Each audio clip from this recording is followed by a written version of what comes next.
Ibungo, Nathandara. Oh, Ima. Lao lao. Lao lao lao. Changa si lao. Oh, Ima. Changa o. Hima. Lao. Changa o. Ibungo sini. Lao lao lao. Changa lao. Chango chango.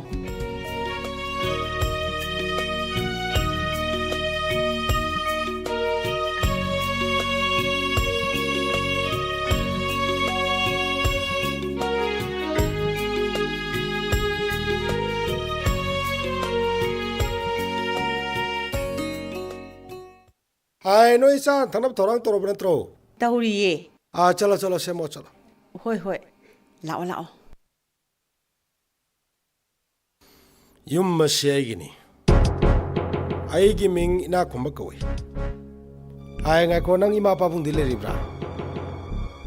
Lekidre. Marada Jaban. That means orphan. Thadu egi isa nupini. Mabung amaga maga dani aina poiba. Mabung do hujik Mumbai de service tawri. Isa nupi irujana ba sapon ampu lotion mabung no Mumbai de gitargi. Isa na no dress amatang change tawni akpada.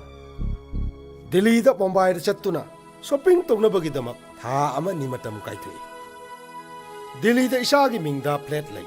Bara santui 10,000 ki value yodaba cosmetic amata aigi sana seasonate. Aduga nangdi namana pa leitaba yum leitaba workshop yawba screwdriver ka panaga marup oiba thauthi teiba samna hairabada minai nanga isa rupi ga lamba sai hana nang khanbra Sarki. right nang sakhigadabane nanga igi isa nupi ga lamba chade kabo kang mapal gumba nang saragi thambal ga leiteng sembani khanbadi oithokloine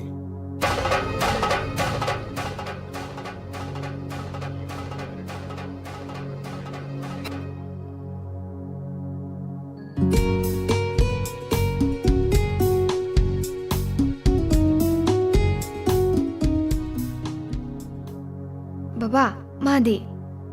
Ai Madi sakredra workshop yawbo ore medna Madia Mane Baba. mo jang ko dana hujik ta sakredna Madia no manai laksani Nang di sembi ba masak khang da bami thojal ulu badalai to lek pangamba kai macha gum onchen dur cha ba ngamba nang ai gi tukala si ngasi ke lak pe yaroi Tamo.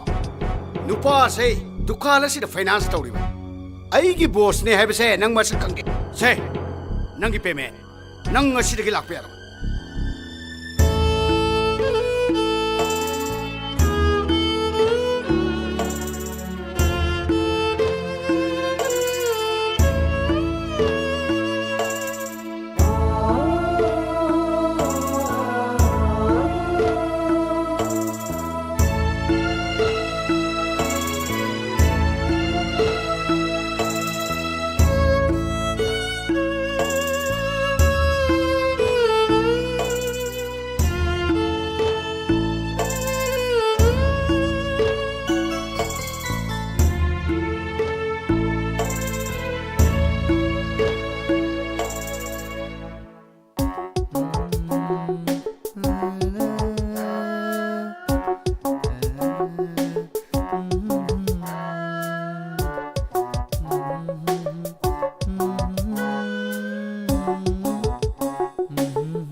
Kambaton bulak ta bro.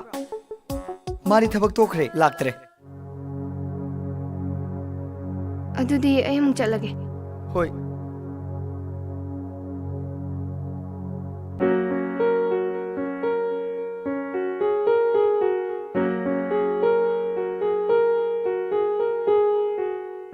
Ibi magkadora. Kambaton bu. Mari sakre. Yum sida leitrene.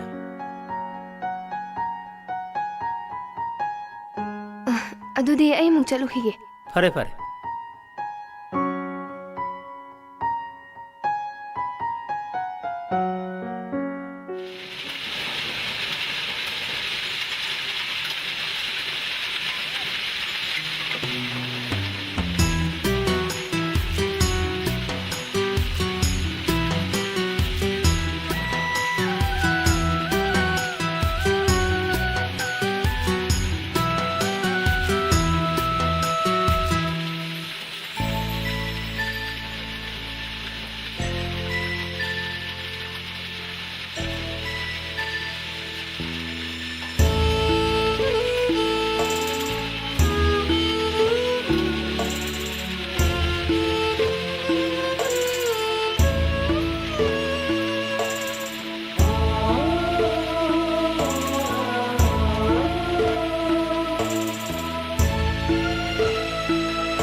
ꯀꯗꯥꯏꯗ ꯑꯃꯨꯛ ꯆꯠꯇꯧꯔꯤꯅꯣ ꯃꯥ ꯗꯨꯀꯥꯟꯗꯨꯗ ꯌꯥꯎꯗ꯭ꯔꯦ ꯍꯜꯂꯛꯇ꯭ꯔꯦ ꯀꯩꯗꯧꯁꯤ ꯍꯥꯏꯕꯅꯣ ꯅꯣꯏ ꯕꯕꯥꯁꯦ ꯁꯥꯎꯔꯛꯀꯅꯤꯀꯣ ꯑꯩꯅ ꯃꯥꯕꯨ ꯌꯨꯝ ꯑꯁꯤꯗ ꯄꯣꯔꯛꯄꯅꯦ ꯃꯥꯅ ꯑꯩꯉꯣꯟꯗ ꯇꯥꯛꯂꯝꯗꯅ ꯍꯟꯈꯤꯕ ꯍꯥꯏꯕꯁꯦ ꯃꯔꯝ ꯑꯃꯗꯤ ꯂꯩꯐꯝ ꯊꯣꯛꯏ ꯃꯤꯕꯨ ꯀꯣꯏꯇꯥꯟ ꯇꯥꯟꯅꯗꯨꯅ ꯇꯤꯟꯅꯅꯕ ꯍꯣꯠꯅꯔꯤꯕ ꯃꯤꯁꯛ ꯑꯗꯣ ꯈ꯭ꯋꯥꯏꯗꯒꯤ ꯑꯁꯣꯟꯕ ꯃꯤꯁꯛꯅꯤ ꯍꯩ ꯅꯪ ꯑꯩꯒꯤ ꯏꯆꯥꯅꯤ ꯈꯪꯉꯕ꯭ꯔꯥ ꯕꯕꯥ ꯂꯪꯂꯥꯁꯦ ꯈꯪꯍꯧꯗꯅ ꯄꯨꯟꯁꯤꯟꯅꯈ꯭ꯔꯦ ꯃꯁꯤꯅ ꯀꯤꯁꯤ ꯇꯥꯈ꯭ꯔꯕꯗꯤ ꯊꯥꯗꯠꯅꯕ ꯍꯣꯠꯅꯕꯗ ꯋꯥꯒꯅꯤꯌꯦ ꯅꯪꯒꯤ ꯑꯩꯉꯣꯟꯗ ꯁꯥꯎꯔꯤꯕ꯭ꯔꯣ ꯍꯥ ꯑꯩꯉꯣꯟꯗ ꯁꯥꯎꯔꯤꯕ꯭ꯔꯣ ꯃꯍꯥꯛ ꯁꯣꯏꯗꯅ ꯐꯪꯒꯅꯤ ꯕꯕꯥ ꯊꯣꯡ ꯃꯥꯟꯅꯗ꯭ꯔꯕꯗꯤ ꯄꯨꯟꯁꯤꯗ ꯃꯔꯨꯞ ꯁꯦꯝꯕ ꯌꯥꯔꯣꯏ ꯈꯟꯕꯁꯤꯡꯅ ꯈꯨꯟꯅꯥꯏ ꯑꯁꯦ ꯅꯣꯡꯃ ꯅꯣꯡꯃꯒꯤ ꯂꯩꯈꯥ ꯇꯥꯍꯜꯂꯦ ꯅꯪ ꯌꯥꯝ ꯍꯩꯔꯦꯅꯦ ꯍꯥ ꯅꯪ ꯌꯥꯝ ꯍꯩꯔꯦꯅꯦ ꯅꯪ ꯃꯣꯏ ꯕꯕꯥꯁꯦ ꯑꯉꯥꯡꯁꯦ ꯆꯠꯕ ꯍꯩ ꯃꯥꯟꯅꯦ ꯏꯕꯦꯝꯃ ꯊꯥꯗꯣꯏ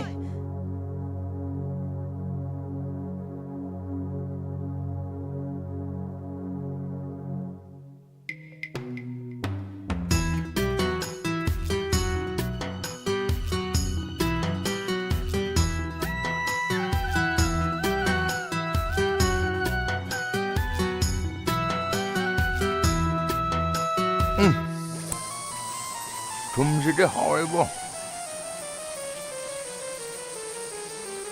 ꯊꯨꯝ ꯂꯣꯏꯔꯝꯗꯥꯏꯗꯅ ꯄꯨꯂꯞ ꯍꯥꯞꯆꯤꯜꯂꯕ ꯍꯥꯞꯆꯤꯟꯅꯤ ꯆꯥꯎ ꯆꯥꯁꯤꯜꯂꯨ ꯄꯨꯂꯞ ꯆꯥꯁꯤꯜꯂꯨ ꯕꯣꯕꯥ ꯋꯦ ꯐꯔꯦ ꯁꯦ ꯂꯣꯏꯁꯤꯜꯂꯝꯃꯒꯦ ꯁꯦ ꯁꯔꯞ ꯂꯩꯁꯨ ꯐꯤꯁꯨ ꯂꯧꯁꯤ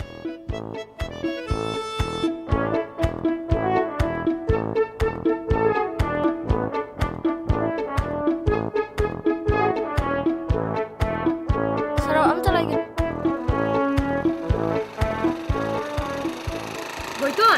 ꯒꯣꯏꯇꯣꯟ ꯆꯦ ꯅꯣꯏꯗ ꯈꯝꯕꯗꯤ ꯁꯪꯒꯣꯝ ꯁꯦꯡꯍꯧꯔꯤ ꯅꯣꯏꯕꯨ ꯀꯥꯏ ꯂꯩꯒꯦ ꯍꯧꯖꯤꯛ ꯇꯨꯔꯦꯟ ꯃꯄꯥꯟꯒꯤ ꯅꯨꯡ ꯄꯦꯛꯐꯝꯗ ꯂꯩꯌꯦ ꯂꯥꯛꯑꯣ ꯑꯗꯨꯗꯤ ꯆꯧꯁꯤ ꯂꯥꯛꯑꯣ ꯇꯣꯡꯉꯛꯑꯣ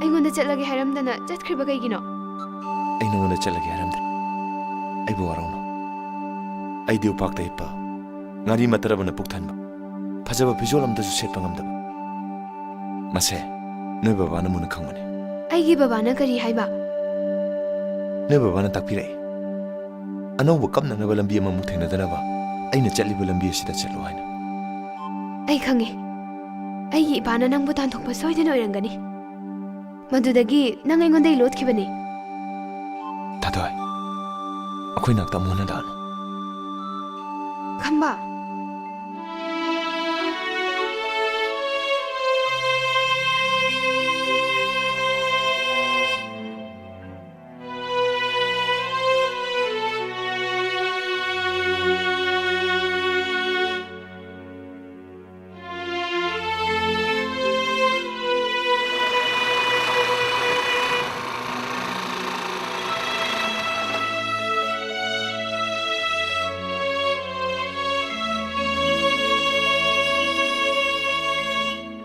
Ai ngako. Nang kai chaluno? Ha, kai chaluge? ꯕꯕꯥꯕꯨ ꯈꯝꯕꯇꯣꯟꯁꯦ ꯃꯣꯏ ꯑꯣꯖꯥꯅ ꯀꯧꯕꯒꯤ ꯆꯠꯈꯤꯕꯅꯦ ꯍꯥꯏꯕꯗꯥꯏꯅꯦ Ma boina tanthokibani. Ma ko mamina gi punsina. Ai gi yam khrab lan thum yam asigi mapu oiba khak yaroi khangabra. ꯕꯕꯥꯗꯤ ꯑꯆꯧꯕ ꯅꯠꯇꯤꯌꯦ Sha. ꯕꯕꯥꯗꯤ ꯑꯄꯤꯛꯄ ꯃꯤꯁꯤꯡꯒꯤ ꯂꯨꯆꯤꯡꯕꯅꯦ ꯀꯔꯤꯅꯣ ꯃꯣꯏ ꯕꯕꯥꯅ ꯇꯧꯕꯤꯁꯤꯕ ꯑꯉꯥꯡꯁꯤꯗ ꯉꯥꯎꯔꯕ꯭ꯔꯣ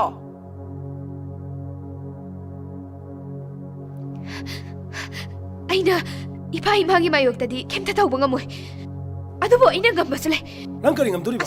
Ha. ꯑꯝꯇ ꯉꯥꯏꯈꯣꯕ ꯑꯝꯇ ꯉꯥꯏꯈꯣꯕ Hai. 이비마, 헤이, 이비마, 헤이, 탕자도, 헤이, 탕지 타도, 소금 따리 해버리 난 파고지 소금 따리 타도 해버리 난 뭐지?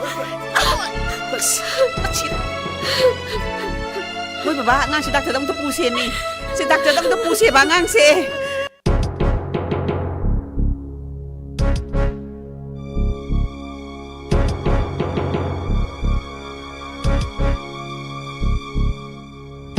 ai yen to ke no nga ka changmin ro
Da.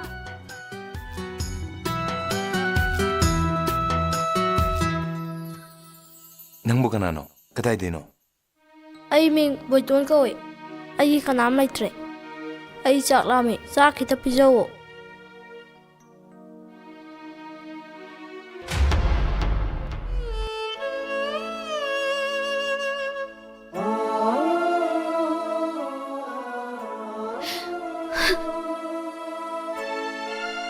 Kambaton, ay nanginanaag talaga ba ni? Ay ko hindi, mapamasitado agad kahit anong tsakarsi.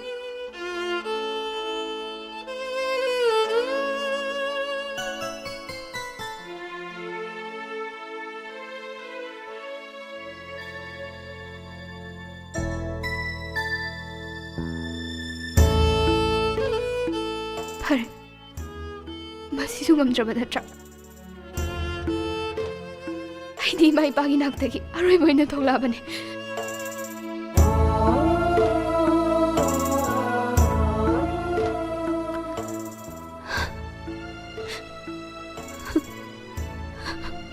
Ay talaga.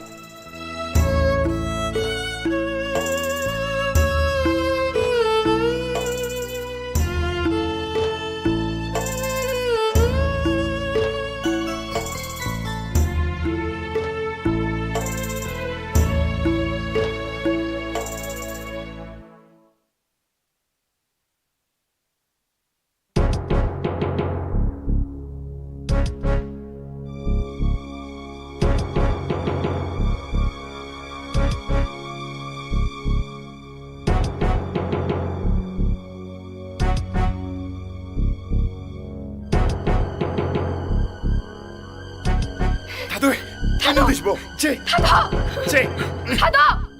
타도! 타도!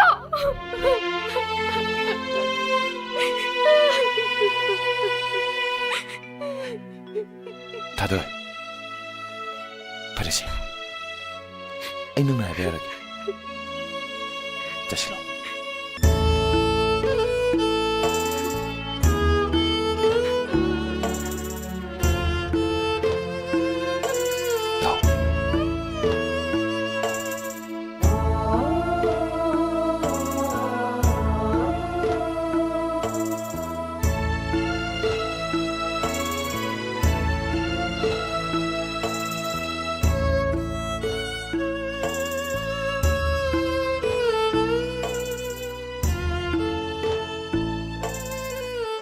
Da kamba.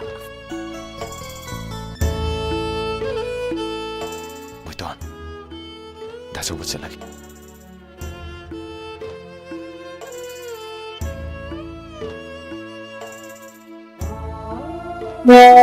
제 비사시노네.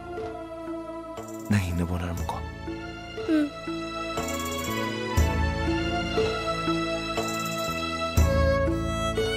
난 버스를 읽고.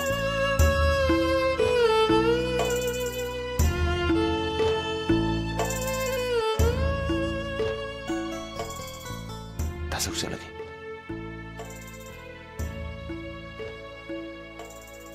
बोइतोन चलगे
ꯑꯗꯨꯗꯤ ꯑꯩꯈꯣꯏ ꯑꯃꯨꯛ ꯆꯠꯅꯕ ꯇꯧꯔꯁꯤꯅꯦ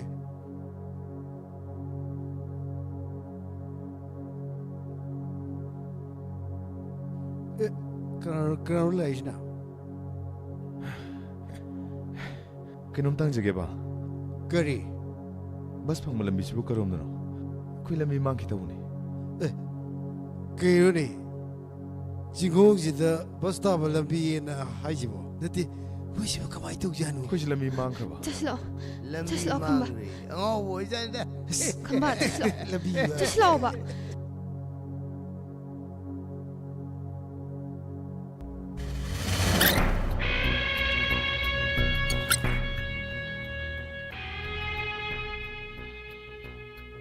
ơi ơi bus tàu là video ta cái này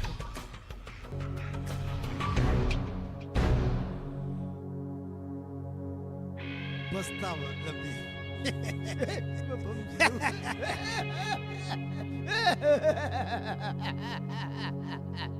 làm gì mà bấm sao nào sao nào sao nào nó sao nào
thôi ấy lại hay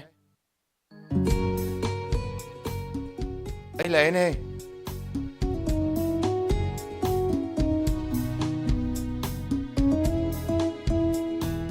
ꯀꯩꯗꯧꯔꯒꯦ ꯑꯗꯨꯗ ꯑꯗꯨꯝ ꯂꯩꯔꯗꯤ ꯁꯦ ꯂꯧꯁꯤꯜꯂꯣ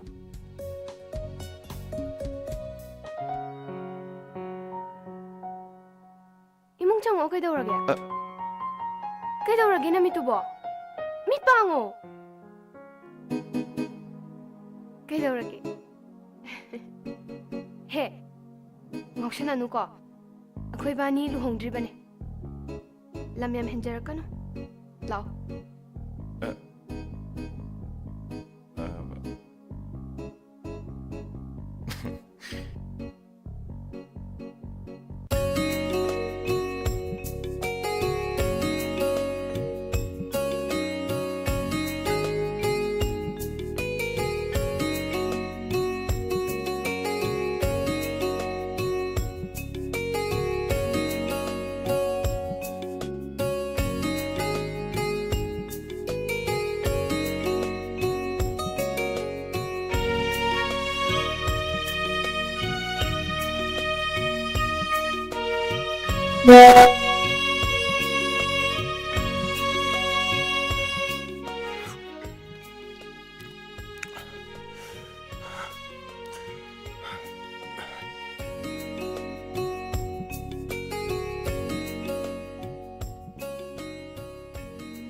ꯍꯥꯎꯕ꯭ꯔꯥ ꯍꯥꯎꯋꯦ ꯅꯪꯗꯤ ꯊꯨꯝ ꯌꯥꯝ ꯊꯥꯛꯄ ꯅꯨꯃꯤꯠꯁꯨ ꯍꯥꯎꯋꯦ ꯍꯥꯏ ꯃꯣꯔꯣꯛ ꯌꯥꯝ ꯊꯥꯛꯆꯟꯕ ꯅꯨꯃꯤꯠꯁꯨ ꯑꯗꯨꯝ ꯍꯥꯎꯋꯦ ꯍꯥꯏ ꯑꯩꯅ ꯀꯥꯎꯗꯅ ꯊꯨꯝꯁꯨ ꯃꯣꯔꯣꯛꯁꯨ ꯊꯥꯛꯇꯕ ꯅꯨꯃꯤꯠꯁꯨ ꯑꯗꯨم ꯍꯥꯎꯋꯦ ꯍꯥꯏ ꯅꯪꯅ ꯍꯥꯎꯇꯕ ꯅꯨꯃꯤꯠꯁꯤꯕꯨ ꯂꯩꯕ꯭ꯔꯣ ꯂꯩ ꯑꯗꯨꯗꯤ ꯍꯥꯏꯌꯨꯅꯦ ꯅꯪꯅ ꯊꯣꯡꯗ꯭ꯔꯕꯗꯤ ꯑꯃꯠꯇ ꯍꯥꯎꯗ꯭ꯔꯦ ꯅꯪꯅꯕꯨ ꯏꯅꯥꯛꯇ ꯂꯩꯔꯗꯤ ꯑꯩꯒꯤ ꯑꯋꯥꯠꯄ ꯑꯝꯇ ꯂꯩꯔꯔꯣꯏ ꯑꯗꯨꯗꯤ ꯅꯪ ꯑꯩꯕꯨ ꯊꯥꯗꯣꯛꯇꯨꯅ ꯆꯠꯈꯤꯒꯗ꯭ꯔꯥ ꯑꯩꯒꯤꯗꯤ ꯆꯠꯈꯤꯅꯕ ꯂꯝꯕꯤꯁꯨ ꯂꯩꯇꯦ ꯊꯤꯕꯤꯔꯛꯅꯕ ꯃꯤꯁꯨ ꯂꯩꯇꯦ ꯅꯪꯗꯨꯝ ꯅꯈꯣꯏ ꯄꯥꯕꯨꯡꯅ ꯄꯨꯂꯤꯁ ꯄꯣꯔꯛꯑ ꯀꯣꯏꯊꯤ ꯊꯤꯔꯗꯤ ꯑꯩꯕꯨ ꯊꯥꯗꯣꯛꯇꯨꯅ ꯆꯠꯈꯤꯅꯤ ꯆꯠꯂꯣꯏ ꯑꯩ ꯁꯨꯡꯆꯠ ꯆꯠꯂꯣꯏꯌꯦ ꯃꯈꯣꯏꯅ ꯊꯤꯕ ꯐꯪꯂꯣꯏꯗꯕ ꯃꯐꯝ ꯑꯃꯗ ꯂꯣꯠꯈꯤꯅꯤ ꯄꯤꯗꯣꯟꯕ ꯄꯨꯄꯥꯡ ꯁꯨꯗꯕ ꯃꯆꯥ ꯍꯥꯏꯕꯁꯦ ꯁꯛꯇꯤ ꯂꯩꯕ ꯃꯈꯣꯏꯅ ꯁꯦꯝꯕꯅꯦ ꯃꯈꯣꯏꯗꯤ ꯃꯤꯑꯣꯏꯕꯕꯨ ꯅꯨꯡꯁꯤꯕ ꯅꯠꯇꯦ ꯑꯩꯗꯤ ꯅꯪꯕꯨ ꯅꯨꯡꯁꯤꯌꯦ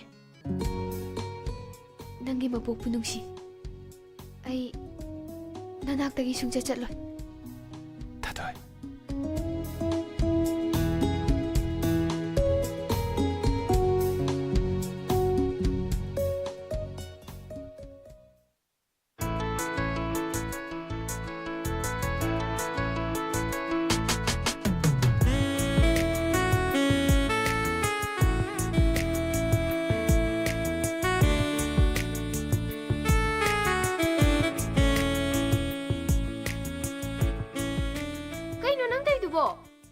ꯀꯤꯍꯣꯝ ꯃꯁꯤꯡ ꯊꯤꯔꯤꯕꯅꯤꯅꯦ ꯄꯩꯁꯥ ꯀꯌꯥꯝ ꯐꯪꯒꯗꯒꯦꯅ ꯍꯤꯁꯥꯞ ꯇꯧꯔꯤꯕꯅꯤꯅꯦ ꯅꯪꯒꯤꯁꯤꯗꯤ ꯄꯥꯟꯗꯣꯡꯗ ꯍꯤꯟꯁꯥꯞ ꯇꯧꯏꯅꯤꯅꯦ ꯀꯤꯍꯣꯝ ꯃꯃꯤꯠꯁꯦ ꯅꯨꯄꯤ ꯅꯈꯣꯏꯅ ꯑꯃꯤꯠꯀ ꯄ꯭ꯔꯃꯥꯟ ꯇꯧꯏ ꯅꯪ ꯊꯣꯔꯛꯄꯗꯅꯦ ꯃꯌꯥꯝꯁꯤꯅ ꯀꯨꯔꯨꯛ ꯀꯨꯔꯨꯛ ꯃꯨꯟ ꯌꯦꯡꯅꯩꯕ ꯁꯤꯗꯩꯁꯤꯗ ꯅꯪ ꯌꯨꯝꯗꯩ ꯊꯣꯔꯛꯄ ꯌꯥꯔꯣꯏ ꯁꯣ ꯂꯣꯜꯂ ꯊꯝꯒꯦ ꯏꯊꯟꯗ ꯄꯩꯁꯥ ꯇꯥꯟꯒꯦ ꯁꯤꯟꯐꯝ ꯍꯣꯡꯒꯦ ꯅꯪꯗꯤ ꯀꯩ ꯁꯤꯟꯐꯝ ꯍꯣꯡꯗꯣꯏꯕ ꯍꯥ ꯀꯤꯍꯣꯝꯁꯤ ꯌꯣꯟꯊꯣꯛꯑꯦꯗꯅ ꯆꯥꯄꯣꯛ ꯐꯕꯤ ꯑꯣꯛ ꯃꯄꯤ ꯑꯅꯤ ꯂꯩꯈꯥꯏꯒꯦ ꯈꯪꯕ ꯃꯗꯨ ꯑꯣꯜꯂ ꯑꯣꯜꯂ ꯁꯦꯟ ꯇꯥꯟꯒꯦ ꯑꯩ ꯑꯦ ꯋꯥꯈꯜꯅ ꯁꯥꯒꯠꯄ ꯗꯂꯥꯟꯗꯣ ꯋꯥꯡꯃꯜꯂꯤꯀꯣ ꯇꯥꯔꯛꯑꯗꯤ ꯅꯈ꯭ꯋꯥꯡ ꯇꯦꯛꯆꯅꯤ ꯗꯣꯂꯥꯟ ꯁꯥꯒꯦ ꯍꯥꯏꯕ ꯅꯠꯇꯦ ꯇꯥꯇꯥ ꯂꯩꯈꯥꯏꯒꯦ ꯍꯥꯏꯕꯅꯤ ꯑꯦ ꯅꯪꯅ ꯇꯥꯇꯥ ꯊꯧꯗꯣꯏꯕ ꯊꯧꯒꯥꯏꯒꯦ ꯀꯩꯅꯣ ꯌꯥꯔꯣꯏ ꯌꯥꯔꯣꯏ ꯇꯥꯇꯥ ꯊꯧꯕ ꯌꯥꯔꯣꯏꯀꯣ ꯀꯩꯒꯤ ꯌꯥꯔꯣꯏꯗꯣꯏꯕ ꯅꯪꯁꯨ ꯅꯃꯤꯠ ꯃꯤꯠꯌꯦꯡ ꯆꯨꯝꯗꯤꯌꯦ ꯁꯩꯗꯥꯡꯐꯝ ꯑꯣꯏꯔꯤꯕ ꯈꯨꯟꯁꯤꯒꯤ ꯂꯩꯁꯥꯕꯤꯁꯤꯡꯁꯦ ꯌꯥꯝ ꯈꯪꯅꯩ ꯌꯥꯝ ꯇꯤꯟꯅꯩ ꯌꯥꯝ ꯌꯦꯡꯅꯩ ꯌꯥꯝ ꯀꯧꯅꯩ ꯇꯥꯇꯥ ꯗ꯭ꯔꯥꯏꯚꯔ ꯑꯌꯥꯝꯕꯅ ꯂꯝꯕꯤ ꯃꯄꯥꯟꯒꯤ ꯄꯥꯟ ꯗꯨꯀꯥꯟ ꯍꯣꯇꯦꯜꯁꯤꯡꯁꯦ ꯃꯈꯣꯏꯒꯤ ꯃꯌꯨꯝ ꯉꯥꯛꯇꯅꯦ ꯍꯥꯏꯅꯩꯌꯦ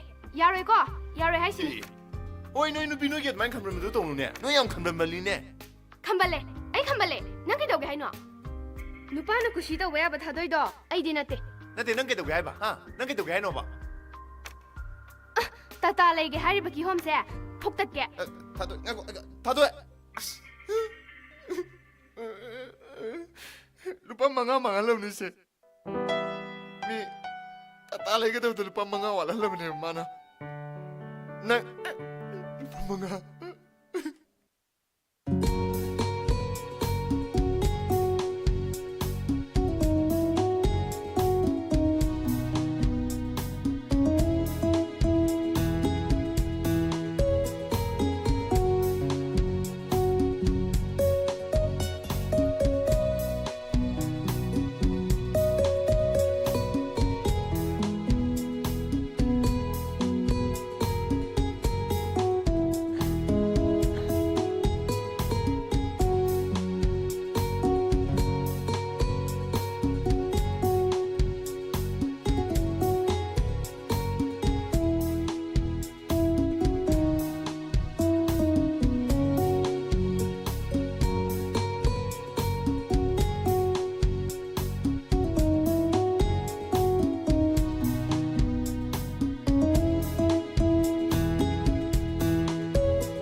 ꯑꯩ ꯃꯊꯛꯇ ꯂꯩꯗꯣꯏꯅꯤꯀꯣ ꯅꯃꯤꯟ ꯅꯅꯥ ꯁꯣꯏꯕ ꯌꯥꯔꯣꯏ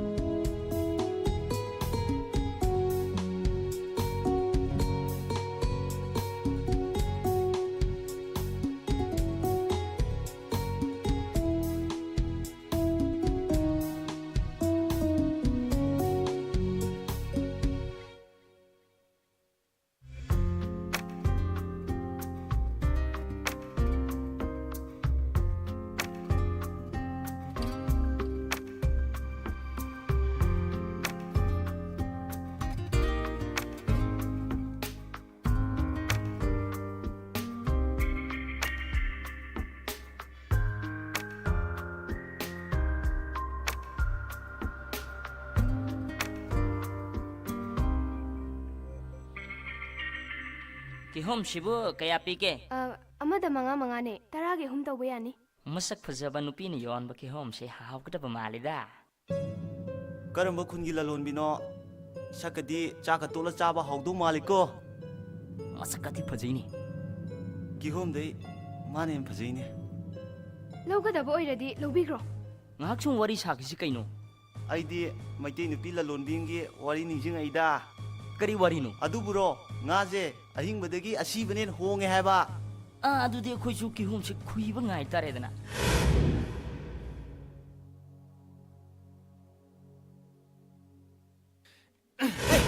Kadang kai din siya. Nangi pun mem sige kino ay lui lege Hema. As. Kaino tay dubo. Amta ngai biko.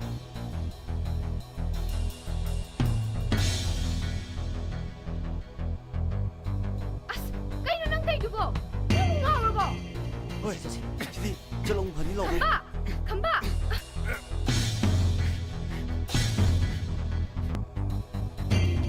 As. Kaino nang tay dubo. Nang ngaw ba? Khamba.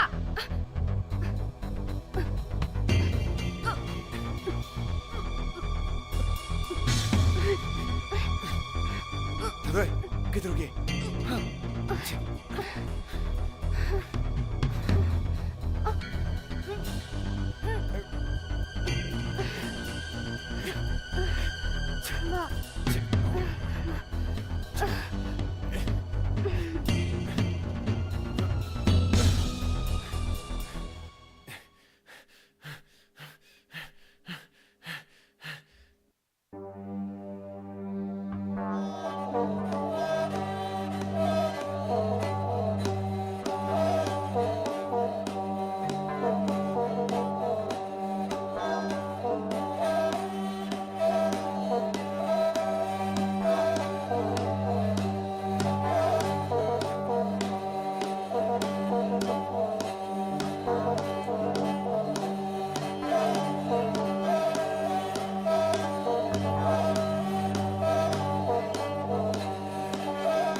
ꯆꯪꯉꯁꯦ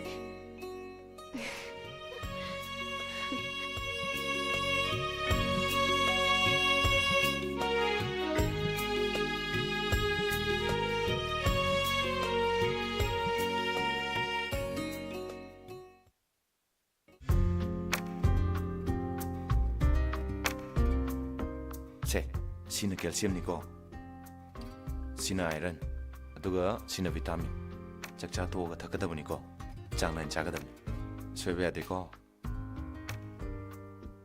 ꯑꯗꯣ ꯉꯁꯤꯗꯤ ꯅꯪꯉꯣꯟꯗ ꯑꯩ ꯋꯥ ꯑꯝꯇ ꯍꯥꯏꯒꯦꯅ ꯀꯩꯅꯣ ꯍꯥꯏꯌꯨꯅꯦ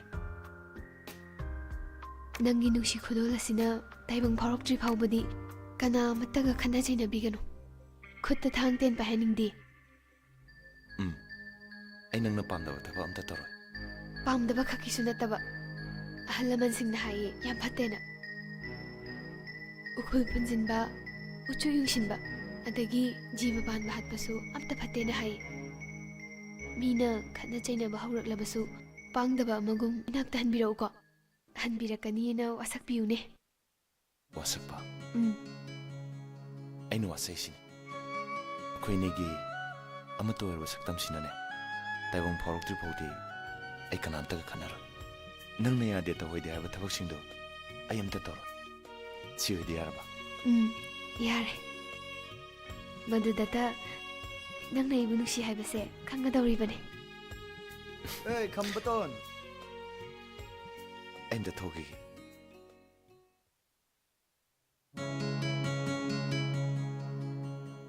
ꯗꯥꯗꯥ ꯀꯩ ꯂꯩꯔꯒꯦ ꯑꯦ ꯈꯝꯕꯇꯣꯟ ꯅꯈꯣꯏ ꯅꯇꯩꯃꯅ ꯍꯥꯏꯕꯁꯤ ꯆꯨꯝꯕ꯭ꯔꯣ ꯏꯇꯩꯃꯅ ꯀꯩ ꯍꯥꯏꯔꯒꯦ ꯗꯥꯗꯥ ꯅꯈꯣꯏ ꯃꯃꯥ ꯃꯄꯥ ꯑꯣꯏꯒꯗꯧꯔꯦ ꯍꯥꯏꯕꯁꯤ ꯆꯨꯝꯕ꯭ꯔꯣ ꯗꯥꯗꯥ ꯆꯨꯝꯃꯦ ꯑꯦ ꯌꯥꯝ ꯅꯨꯡꯉꯥꯏꯅꯦ ꯈꯨꯟꯒꯤ ꯃꯤꯁꯤꯡꯁꯨ ꯂꯣꯏꯅ ꯍꯔꯥꯎꯔꯦ ꯗꯥꯗꯥ ꯈꯨꯟꯒꯤ ꯃꯤ ꯂꯣꯏ ꯈꯪꯍꯧꯔꯕꯣ ꯑꯦ ꯆꯔꯆꯇ ꯅꯣꯏ ꯅꯇꯩꯃꯅ ꯂꯣꯏꯅ ꯇꯥꯛꯄꯅꯤꯅꯦ ꯅꯈꯣꯏꯅ ꯖꯥꯠ ꯑꯣꯟꯕ ꯃꯤ ꯑꯣꯏꯔꯕꯁꯨ ꯅꯈꯣꯏꯒꯤ ꯅꯆꯥꯗꯨꯗꯤꯅꯦ ꯆꯤꯡꯃꯤ ꯑꯁꯦꯡꯕ ꯑꯣꯏꯒꯅꯤ ꯃꯥꯅꯦ ꯈꯝꯄ ꯅꯪ ꯄꯩꯁꯥ ꯌꯥꯝ ꯇꯥꯟꯗꯕꯁꯨ ꯌꯥꯔꯔꯣꯏ ꯆꯨꯝꯃꯦ ꯗꯥꯗꯥ ꯑꯩ ꯄꯩꯁꯥ ꯌꯥꯝ ꯇꯥꯟꯗꯕ ꯌꯥꯗ꯭ꯔꯦ ꯄꯩꯁꯥ ꯐꯪꯒꯗꯕ ꯊꯕꯛꯁꯨ ꯂꯩꯌꯦꯅꯦ ꯗꯥꯗꯥ ꯀꯥꯏꯗꯅꯣ ꯀꯩ ꯊꯕꯛꯅꯣ ꯑꯩꯈꯣꯏ ꯆꯤꯡꯒꯤ ꯋꯥꯇꯔ ꯁꯄ꯭ꯂꯥꯏ ꯂꯣꯏꯗꯕ ꯂꯩꯕꯗꯣ ꯑꯁꯣꯝ ꯆꯤꯡꯃꯥꯏꯒꯤꯗꯣ ꯅꯠꯇ꯭ꯔꯣ ꯗꯥꯗꯥ ꯑꯣ ꯈꯪꯉꯤ ꯑꯧ ꯌꯥꯝꯅ ꯆꯥꯎꯕ ꯊꯕꯛ ꯑꯣꯏꯌꯦ ꯄꯩꯁꯥꯁꯨ ꯌꯥꯝꯅ ꯐꯪꯒꯅꯤ ꯗꯥꯗꯥ ꯑꯩ ꯌꯥꯎꯕ ꯌꯥꯒꯗ꯭ꯔꯥ ꯀꯔꯤꯒꯤ ꯌꯥꯗꯅꯤ ꯏꯝꯐꯥꯜ ꯃꯆꯥꯅ ꯊꯕꯛ ꯀꯔꯝ ꯁꯨꯒꯗ꯭ꯔꯥ ꯑꯩꯈꯣꯏꯅ ꯁꯨꯒꯗꯕꯅꯦ ꯑꯗꯨꯗꯤ ꯗꯥꯗꯥ ꯑꯩꯁꯨ ꯌꯥꯎꯖꯔꯒꯦꯅꯦ ꯉꯁꯤꯗꯒꯤ ꯑꯗꯨꯝ ꯌꯥꯎꯔꯣ ꯆꯥꯛ ꯆꯥꯔꯒ ꯑꯩ ꯌꯨꯝꯗ ꯂꯥꯛꯑꯣꯀꯣ ꯂꯥꯛꯑꯒꯦ ꯍꯣꯏ ꯑꯩ ꯆꯠꯂꯒꯦ ꯊꯥꯗꯣꯏ ꯅꯨꯡꯉꯥꯏꯅ ꯂꯩꯌꯨꯀꯣ ꯑꯩ ꯆꯠꯂꯍꯦ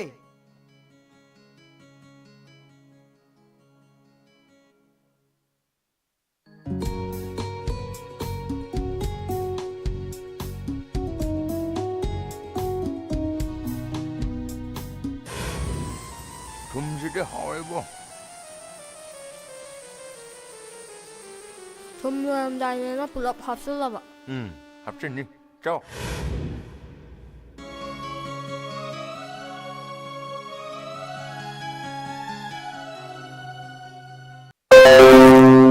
ꯅꯣꯡꯃꯩ ꯀꯥꯞꯅꯕꯒꯤ ꯊꯧꯗꯣꯛꯇꯨꯗ ꯂꯩꯈꯤꯗꯦ ꯃꯈꯣꯏ ꯂꯩꯇꯕ ꯌꯨꯝꯗꯨꯗ ꯑꯩ ꯑꯃꯨꯛ ꯍꯟꯖꯤꯜꯂꯔꯣꯏ ꯈꯝꯕ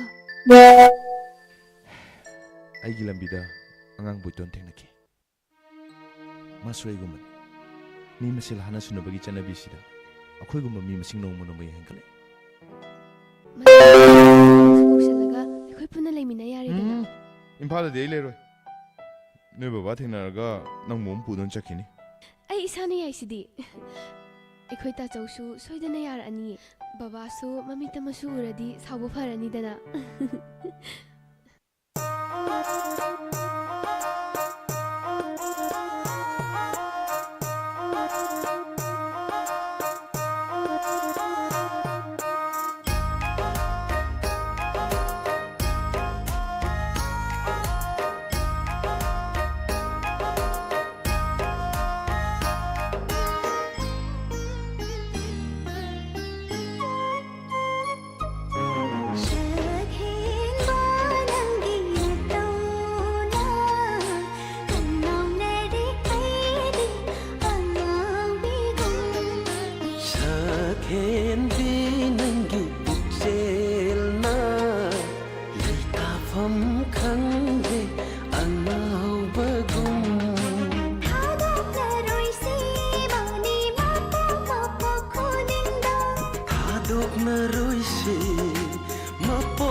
ꯊꯥꯗꯣꯛꯅꯔꯣꯏꯁꯤ ꯃꯄꯣꯛ ꯈꯨꯗꯤꯡꯗ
भूमिनी ऐना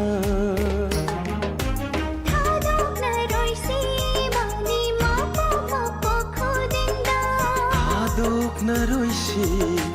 मपोक खुदिंदा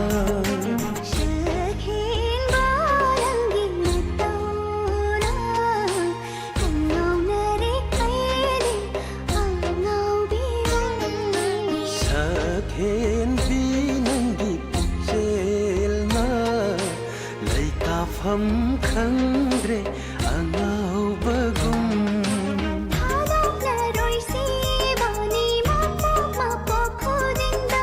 थादोक्नरोइसी मपोक खुदिंदा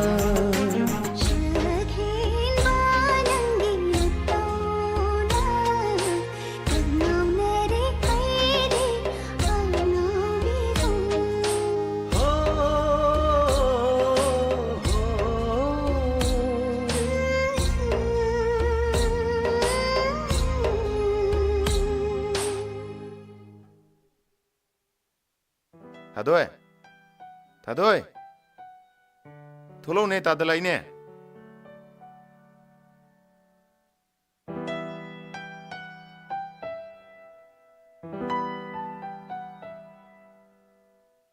예 다도이 따리브로 싱글라선도 부드러 다들라이네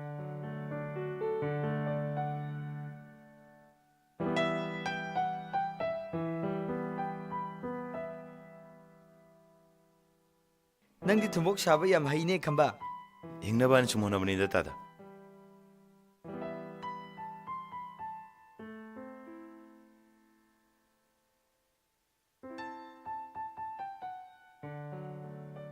हिंगबैदी केसु वारुनुदा आइगी की होम पाम मंगरा पाम याम चाउना थमिदा अदुगी थबक त सुबदा नंग इराई लाइने हिंगदबने तादोगी खुलगी तौबिमलसे आई पुंसिसिगी कौजरो ए करी तौबिमलनोने ngaikune chingkhong da lebise ki bro ki de da tada ki gnu nangi awara pa leradi ai gi yum da hek da law lachege tada ai pam da chalu khige ko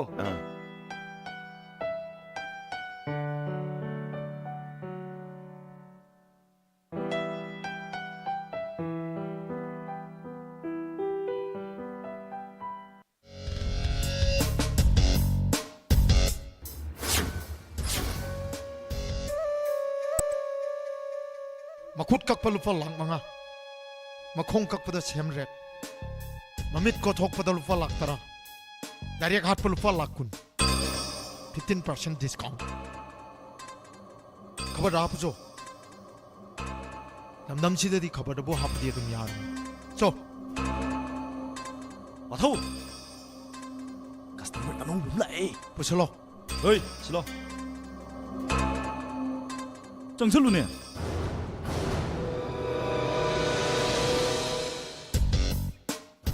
루파키아기 웍 프로그램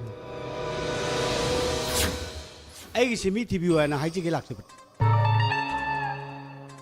rate क्या वांग मिनो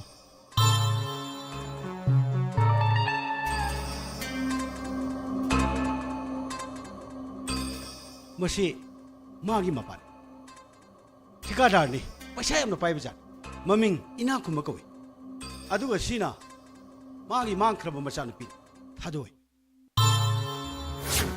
ꯄꯩꯁꯥꯒꯤꯗꯃꯛꯇꯗꯤ ꯀꯔꯤꯝꯇ ꯈꯟꯕꯤꯔꯨꯒꯅꯨ ꯑꯩ line ꯂꯧꯍꯟꯖꯔꯛꯀꯦ ꯅꯝꯕꯔꯁꯨ ꯐꯪꯖꯔꯦ ꯑꯗꯨꯗꯤ ꯑꯩ ꯑꯃꯨꯛ ꯌꯧꯖꯔꯒꯦ 다도이 비 다도이 낭냠 우더보 꾸이래 이쿠보 구름자리 이쿠보 다도이 비 다도이 이쿠보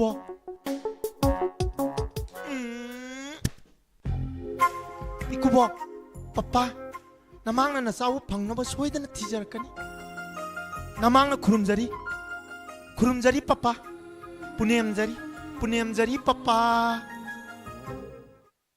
ओ मथंग कना लै लाउनी नोइने मरु तब खिबेने सच लाउने इम्फान ददी फोइने बि लांने बि हाक्तनी ने मथंग लाओ सेन फंगोय अदमाय तोरदी तंपाक लमददी लांनेरिबनि ने इबुङो लाओ मथंग लाओ नोइने मरु अमा तब खिबसिने मरु लमा तामो कुसु मंजिबु चुमब्रो कइनु चुमब्रा इदिया अखोइना सुखिबदी नुमित मंगानी सुख्रे चाम ओरदी तामो चंगा ताफम थोइबा कइनु मा हाइजु कइनु इबुङो आइबु चुमबनि तुका याम थिगनो आदगी नोइ चिंगि ताना लाकपदने लहौरिबा टेक्स मयामसे अकोन बियो असांग बियो नंग थेंगनरुदना इबुङो मदुदि तिकादा सिंगि पोरमदि खुसुमन हाइबसिदि सिनमिसिंगि हुमाममनि तामो अदुदि नंग ngangnरुदना इबुङो परसेंटेज तु लौबु यारोयना इबुङोने हेक्ता हाइबिरुरोने तामो सिनमिसिंगि हुमाममन हाइबसिदि कनामतना परसेंटेज का हुंथुक्ते तौरोयनजु खाले अइना हाइजबदि आइगि खुसुमनदुदि सुनो पिबियो हाइबनि तामो हाय नंग कनानु ने इबुङो मैतै मचासु मालिने हाय इनाउसा मसी वाखल ताच हाय मसी मनुंग दंग पुसल 저래 아이 खुसुमनदुदि सुनो हाय मथंग लाओ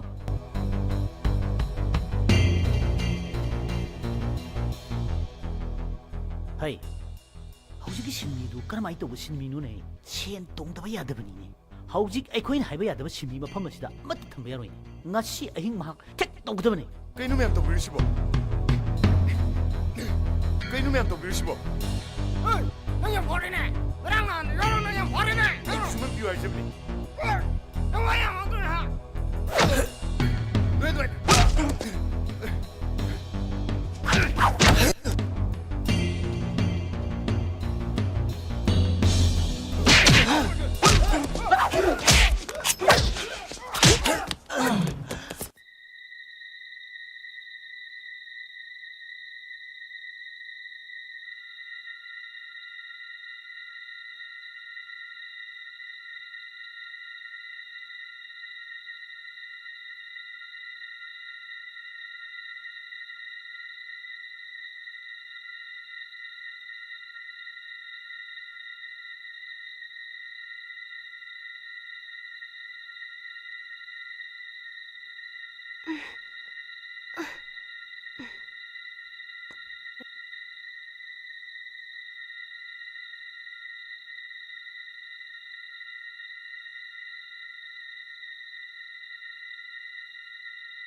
그러게 하요. 세. 그러게 시보. 그나가 가나오라게. 그러로베이노. 그나가 가나오라게. 가나오르데. 가나드라가부. 그이기노 속티네 솔라리바. 하. 그수만 와레 하루버기. 티카기 미우싱을 드는 머코이기 마탁다 왕왕이 하드나 프로버니. 하. 아드부 다다. 이 머코이드 굿알람데.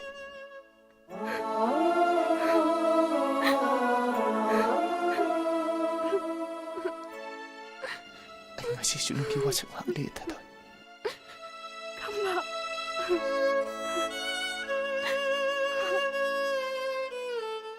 Punamak aina tuan bane. Aina wasak halu bagi aigi iral ne. Wasak to. Kahap na bagi damak. Namna ngasi sok bane.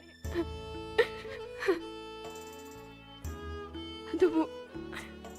Masina igi tamoy da. Pangalibat china sige lamandi. Nang sing mga maroydra. Tadoy. Ha, sing mga maroydra. Hayo. Chalo. Masi dagi. Tangi wasak kok labane. Chalo. Chalo.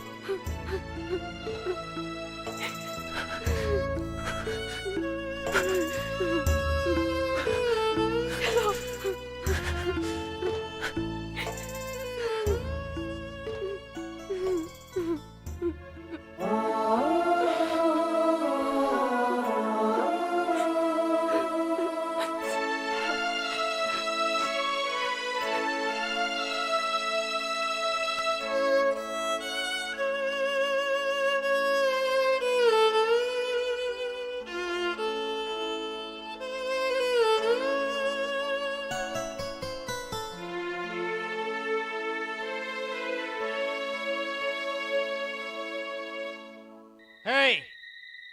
Tikka ki thaba ashi. Tikka dar nungai na bara. Shimi nungai na ba thabak la. To.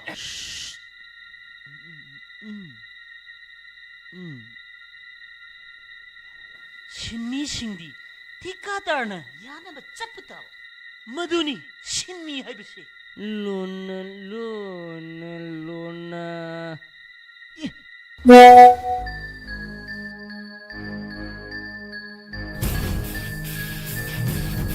Lady, hey! Lady, hey! Hey, lady, hey, susi, come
타도이 비타도이 비타도이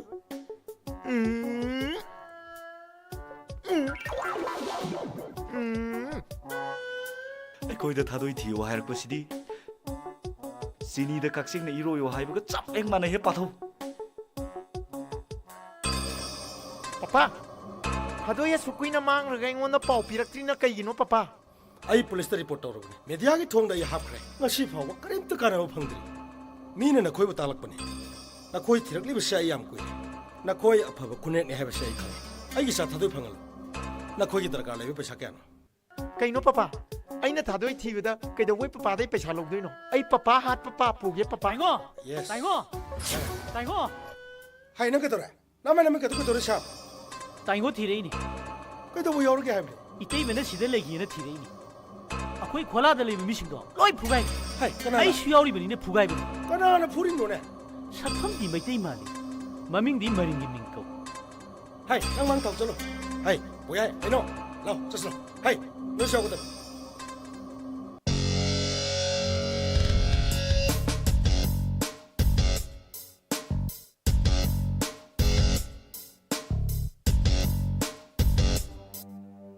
ꯈꯝꯕꯇꯣꯟꯗ ꯊꯣꯛꯄ ꯊꯧꯗꯣꯛꯁꯦ ꯑꯩꯈꯣꯏꯒꯤ ꯈꯨꯟꯗ ꯊꯣꯛꯄꯅꯤ ꯒꯣꯔꯃꯦꯟꯗ ꯆꯦ ꯏꯗꯨꯅ ꯈꯪꯍꯟꯁꯦ ꯃꯈꯣꯏꯒꯤ ꯊꯤꯀꯥꯗꯥꯔ ꯑꯗꯨꯗꯁꯨ taxi ꯃꯣꯍꯣꯔꯤ ꯑꯗꯨꯕꯨꯁꯨ ꯆꯩꯔꯥꯛ ꯐꯪꯍꯟꯁꯦ ꯑꯩꯈꯣꯏꯒꯤ ꯈꯨꯜ ꯑꯁꯤꯕꯨ ꯃꯆꯥꯅꯤ ꯍꯥꯏꯗꯨꯅ ꯃꯈꯣꯏꯅ ꯎꯁꯤꯠꯇꯕ ꯌꯥꯕ꯭ꯔꯥ ꯍꯌꯦꯡꯃꯛ ꯏꯝꯐꯥꯜꯗ ꯆꯠꯇꯨꯅ ꯒꯣꯔꯃꯦꯟꯗ ꯆꯦ ꯏꯁꯦ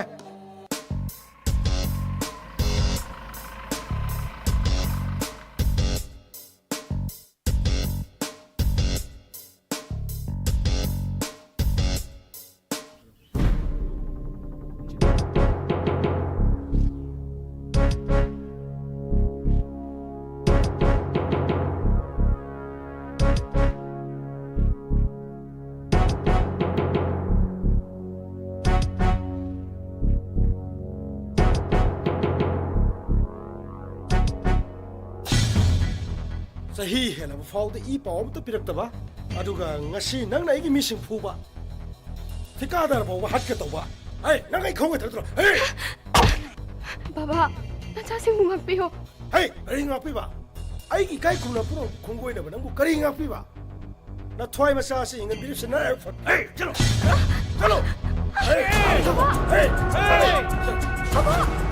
ꯕꯕꯥ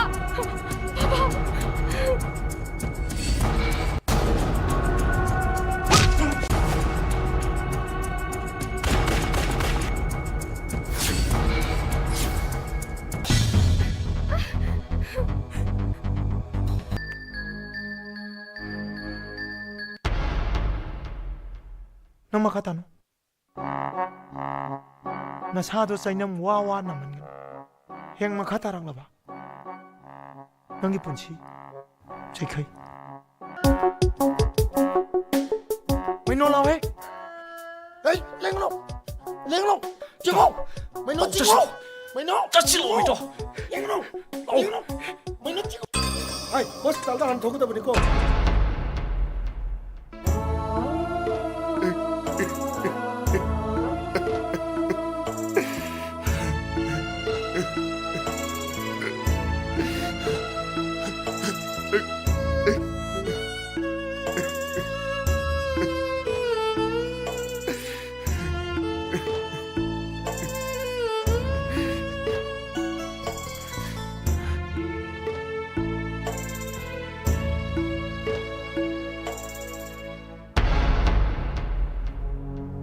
ꯅꯪ ꯑꯩꯒꯤ ꯏꯆꯥꯅꯤ ꯑꯩꯅ ꯍꯦꯛ ꯄꯣꯛꯆꯕ ꯏꯆꯥꯃꯛꯅꯤ ꯍꯥꯏꯅ ꯑꯩꯅ ꯈꯜꯂꯤꯕꯅꯤ ꯑꯩꯒꯤ ꯋꯥ ꯅꯪꯅ ꯉꯥꯛꯀꯗꯕꯅꯤ ꯊꯥꯗꯣꯛꯅ ꯄꯣꯛꯀꯗꯧꯔꯤꯕ ꯑꯉꯥꯡ ꯑꯁꯤ ꯅꯪꯅ ꯃꯥꯡꯍꯟꯗꯕ ꯌꯥꯗꯕꯅꯤ ꯄꯥꯕꯨꯡ ꯃꯈꯥ ꯇꯥꯅꯣ ꯑꯩꯒꯤ ꯏꯆꯥ ꯊꯥꯗꯣꯛꯑꯦ ꯍꯧꯖꯤꯛ ꯂꯨꯍꯣꯡꯗ꯭ꯔꯤ ꯊꯧꯗꯣꯛ ꯑꯁꯤ ꯑꯦꯛꯁꯤꯗꯦꯟꯅꯤ ꯑꯦꯛꯁꯤꯗꯦꯟ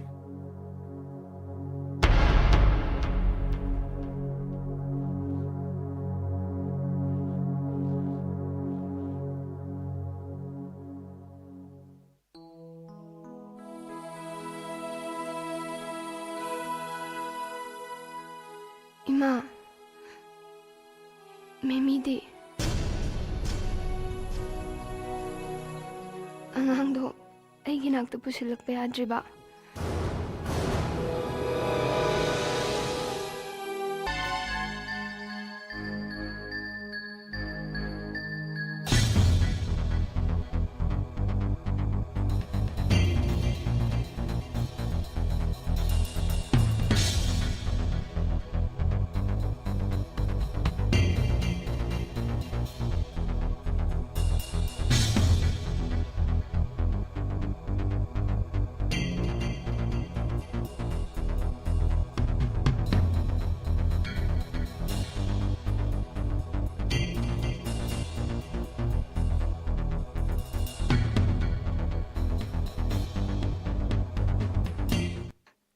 ꯀꯩꯒꯤꯅꯣ ꯇꯨꯃꯤꯟ ꯂꯩꯔꯤꯕꯣ ꯑꯩ ꯏꯆꯥꯒꯤ ꯈꯣꯟꯖꯦꯜ ꯇꯥꯈꯤꯌꯦ ꯑꯩ ꯃꯥꯕꯨ ꯌꯥꯝ ꯎꯅꯤꯡꯉꯦ ꯏꯃꯥ ꯑꯉꯥꯡ ꯑꯗꯣ ꯂꯩꯈꯤꯗ꯭ꯔꯦ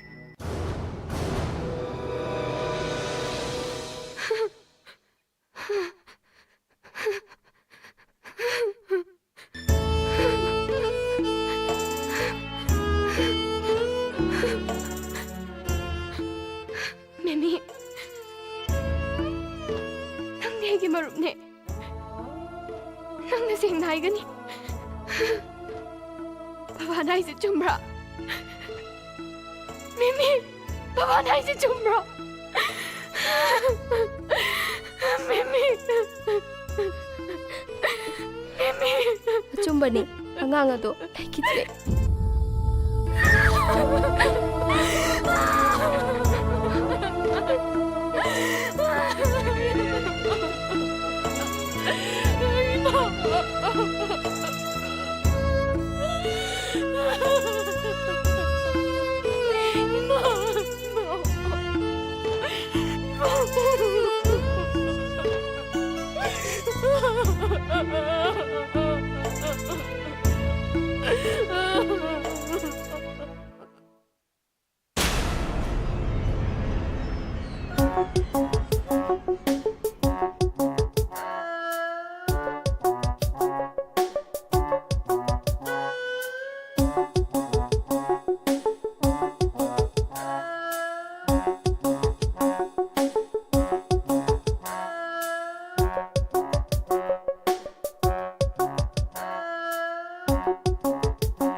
나 파바 칸바 또닝바 칸바 또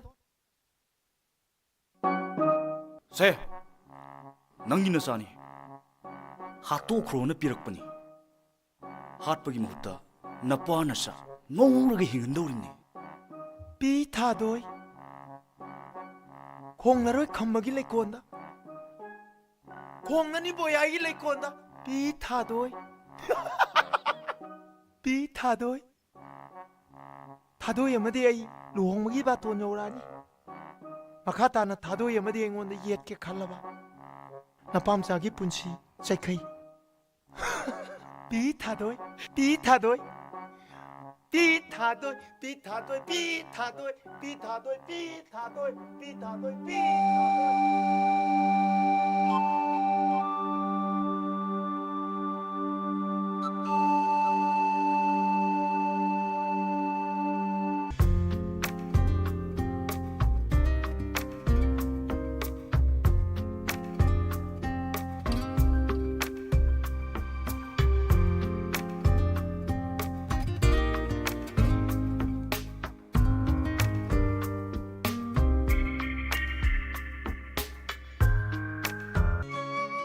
ꯀꯩꯗꯧꯔꯒꯦꯅꯦ ꯏꯆꯟꯕꯣ ꯇꯥꯝꯆꯧꯂꯥꯛꯑꯁꯤꯗꯤ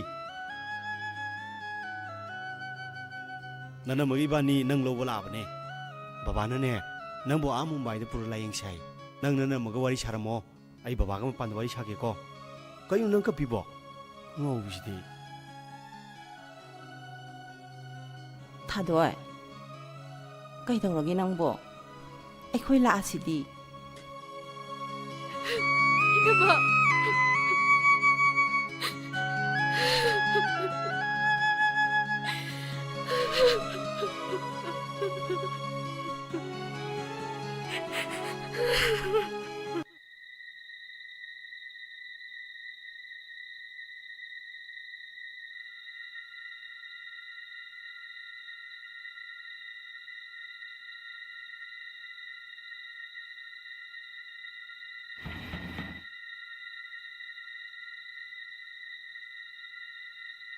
ꯍꯣꯏ ꯀꯅꯥꯅꯣ ꯑꯩ ꯊꯥꯗꯣꯏꯒ ꯑꯝꯇ ꯎꯅꯖꯒꯦꯕ ꯀꯩꯅꯣ ꯀꯩ ꯃꯔꯝꯒꯤꯅꯣ ꯆꯣ ꯑꯩ ꯇꯉꯥꯏ ꯐꯗꯅ ꯃꯥꯒ ꯑꯝꯇ ꯎꯅꯍꯟꯕꯤꯌꯨ ਓਏ ਮਸੀ ਨੰਨ ਨੂੰ ਚੰਗੀ ਗਤੋਈ ਨੇ ਮਸੇ ਮੈਂ ਥੱਜਲ ਲੱਗਤਰੇ ਮਸੇ ꯑꯩ ꯀꯩꯗꯧꯅꯔꯦ ਕਦਾਇ ngom no khangdi sa nੰਨ ਨੂੰ ਚੰਗੀ ਗਤੋਈ ne sa ਮਸੇ ਥੱਜਲ ਨੇ ਮਸੇ ꯑꯩ ꯅꯪꯗꯤ ꯀꯅꯥꯅꯣ ꯑꯩ ꯊꯥꯗꯣꯏꯒꯤ ꯃꯄꯨꯔꯣꯏꯕꯅꯦ ꯁꯤꯌꯥ ꯀꯌꯥ ꯎꯁꯤꯠꯇ꯭ꯔꯤꯅꯣꯅꯦ ꯑꯩ ꯅꯪ ꯍꯧꯖꯤꯛ ꯀꯅꯥꯅꯣ ꯈꯪꯕ꯭ꯔꯥ ꯑꯩ ꯊꯥꯗꯣꯏꯒꯤ ꯃꯕꯨꯡꯅꯤꯅꯦ ꯅꯪꯒꯨꯝꯕ ꯑꯉꯥꯎ ꯐꯩꯅ ꯑꯩꯒꯤ ꯏꯆꯜꯗ ꯕꯗꯅꯥꯝꯒ ꯄꯤꯔꯗꯅ ꯅꯪ ꯑꯩꯕꯨ ꯊꯥꯖꯕꯤꯌꯨ ꯑꯩ ꯈꯝꯕ ꯇꯣꯟꯅꯤ ꯑꯩ ꯊꯥꯗꯣꯏꯒꯤ ꯃꯄꯨꯔꯣꯏꯕꯅꯤ ꯑꯉꯥꯡ ꯑꯁꯤ ꯑꯩꯈꯣꯏꯅꯤꯒꯤꯅꯦ ꯃꯁꯤ ꯎꯁꯤꯠꯇꯕ ꯃꯁꯤ ꯑꯁꯦꯡꯕꯅꯤ ꯑꯩ ꯊꯥꯗꯣꯏꯒꯤ ꯃꯄꯨꯔꯣꯏꯕꯅꯤ ꯊꯥꯗꯣꯏ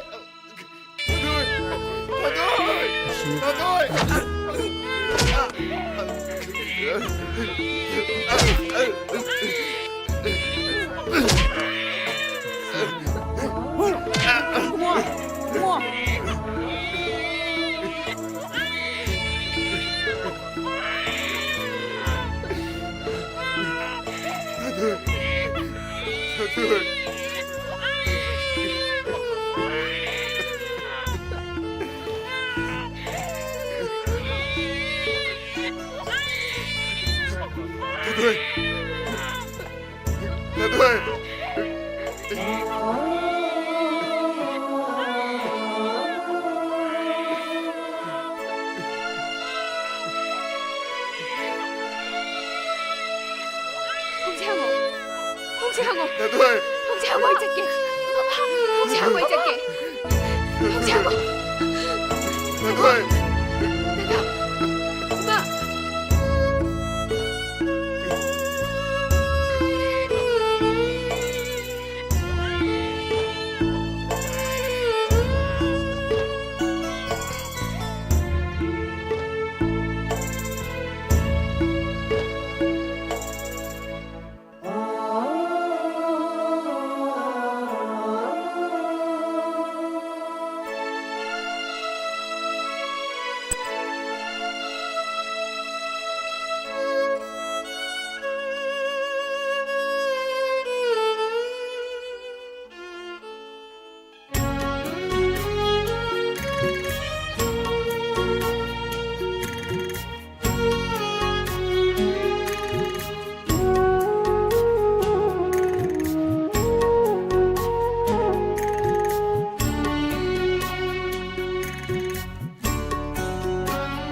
엄마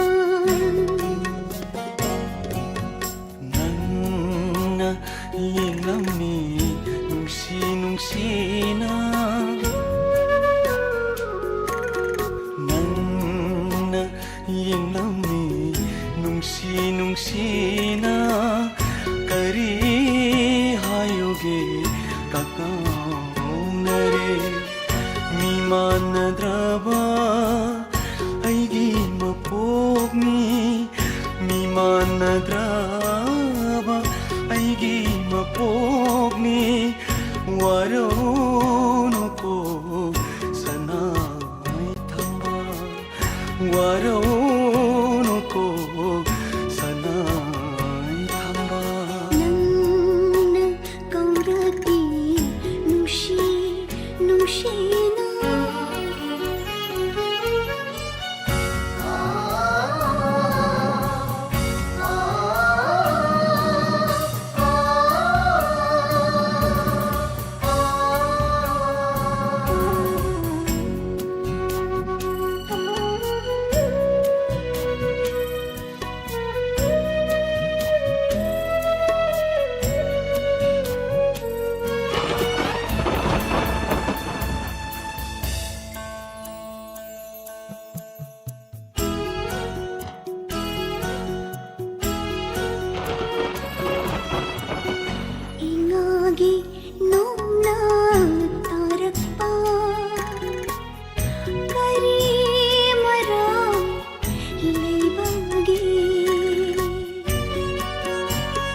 करीगिनो लोटखीबा लैसक लैनंगा पुलबियो मांखिनी खन्ना पामुजे नन्ना कौरकी नुशी नुशीना नन्ना यिंगलम्मी नुंशी नुंशीना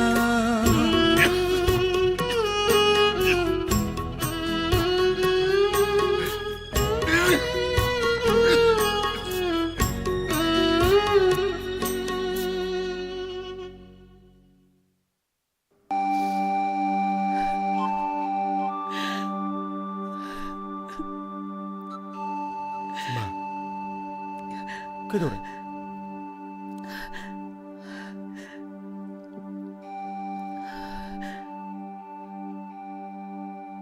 컴버토나 하시고 까나노이마 아두가 거리기노 바바나 타도이부 뭄바이다 투나 보러오나 이러마가 윰 타도 차크리시나 거리기노 거리노 마누시데 이로 로신 바마 마시부 거리노니마 이자사 이마부 거리 하요 하이버노 나산 누빛 타도이세 마사다 나바 거리 술레이테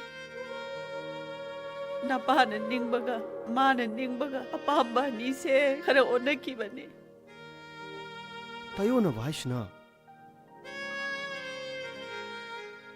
나산 누빛 타도이세 마유 팔라바니네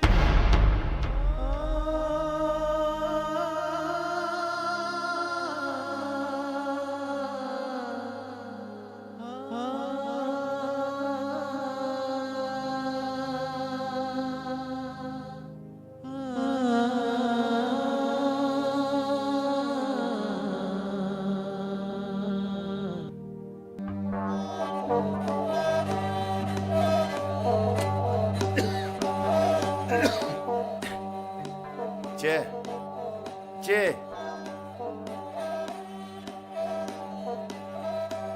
아가씨한테 발비라 아이 호스피탈 부터 좀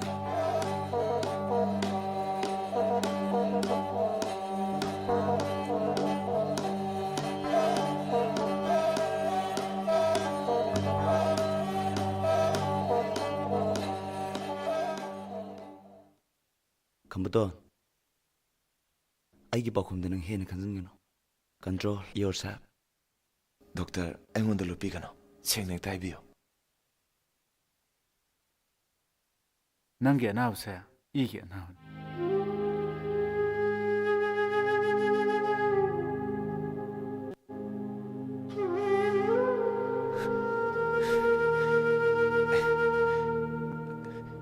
anyway doctor ना 아이기 아나와 보행원의 생내 타비바 doctor 부탁을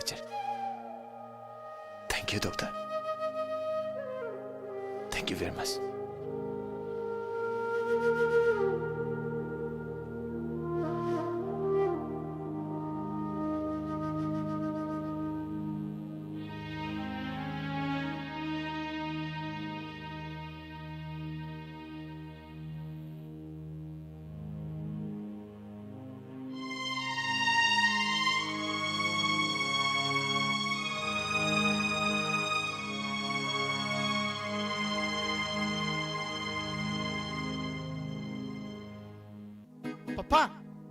Papa, nang Mumbai de karam kan tholak toino papa. Haichut. Ay papa ya muninge papa. Nang khara thun tholo papa. Haichut. Nasanu pi thadoi no upuda solon jalaga lok tok salaga thamame. Ay tom na kamai tau na hingwai no papa. Karang haichut. Papa nang lao papa. Haichut. Ay thamoi gi laina na re papa. Rimsta layang masalu bane papa.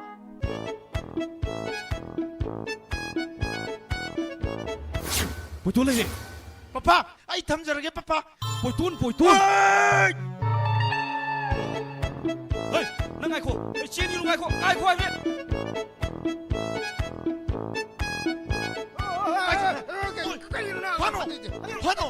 Pano sir.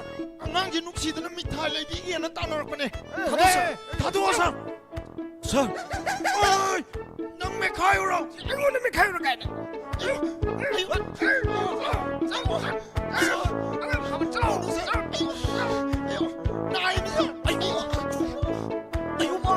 Sir!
Joe, ayam wari. Nakoy pumnamak na haiba ayarage. Anubu, haray bo ay na. Imagam tadi unajage.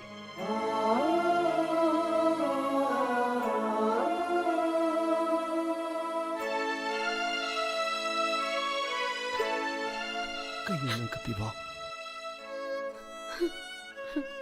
Ay, Lady City.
ನಂಗೆ ನಾವು sir ಹೀಗೆ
Hay là bà nè Ima ta chau Yang mo nè Makoy nga loy na Ay nang buo na malak na ba nè Kay daw lagi Kamba Nang ay buka raw rira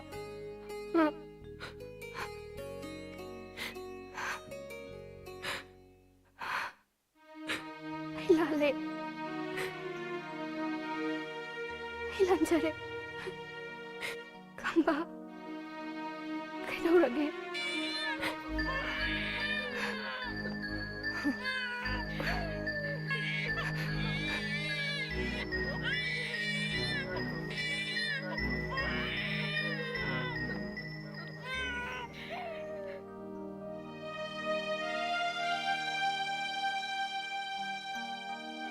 Nangsi ka na no? Kamba, hayo. Nangsi ka na no? 이마기 다도이.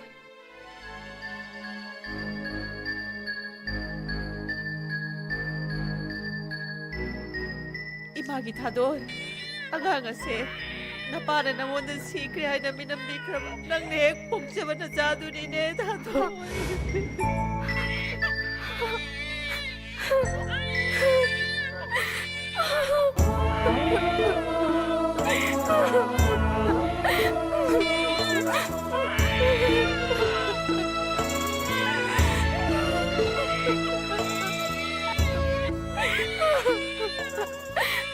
Ma, siapa mula nak beli cakap?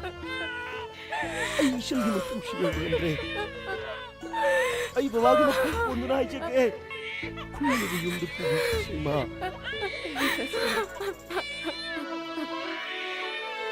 Cuma tak tahu. Ima mani Ima.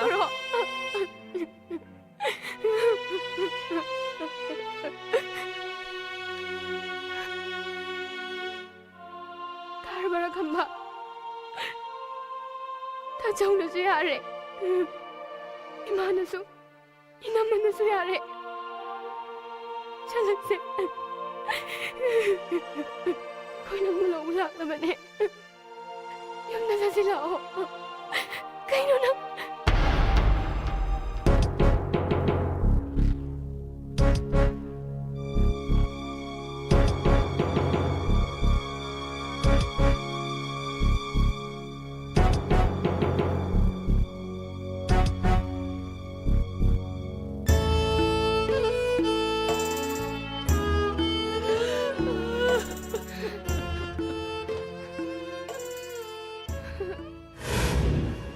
Mai pa ni ma nong mai kamna bai thok tu de leki makhoi le taba yum du da ya mon chala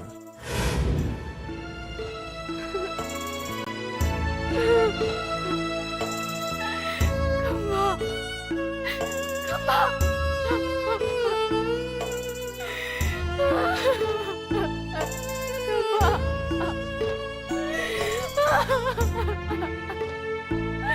이마!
Yeah.